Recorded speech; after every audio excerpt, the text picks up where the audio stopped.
আসসালামু আলাইকুম বন্ধুরা, নতুন একটি ভিডিও নিয়ে আপনাদের সামনে হাজির হয়েছি। মসুরি ডাল এবং কচু শাক দিয়ে রান্না। তো চলুন শুরু করা যাক।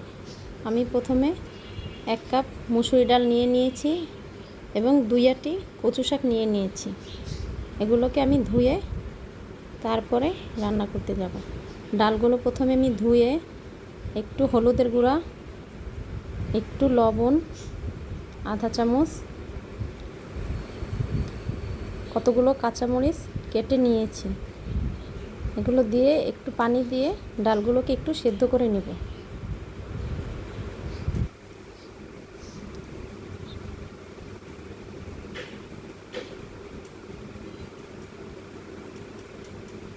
ঢাকা দিয়ে ডালগুলোকে একটু সেদ্ধ করে নেব। যখন এরকম সেদ্ধ হয়ে যাবে তখন এর মধ্যে ধুয়ে রাখা কচু শাক দিয়ে দেব।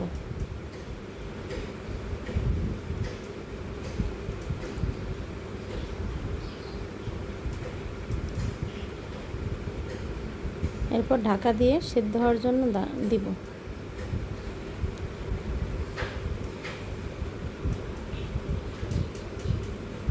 যখন একটু আস্তে আস্তে থাকবে তখন একটু ডাল ঘুটনা দিয়ে একটু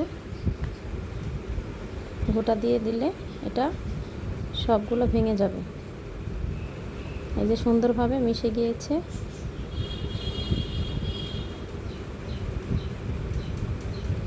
এখন এগুলোকে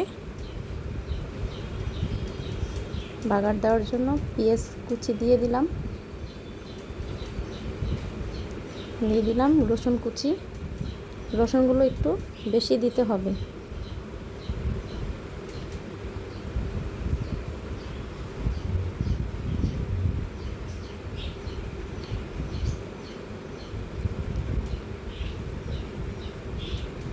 বাদামি হয়ে আসলে এর মধ্যে কচু শাকগুলো দিয়ে দিব।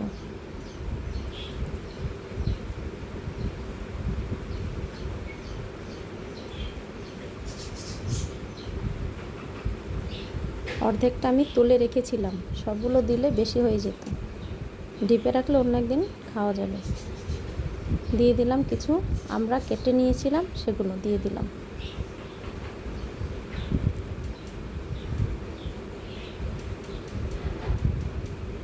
হয়ে গেল মুসুরি ডাল দিয়ে মজাদার কচু শাক রান্না।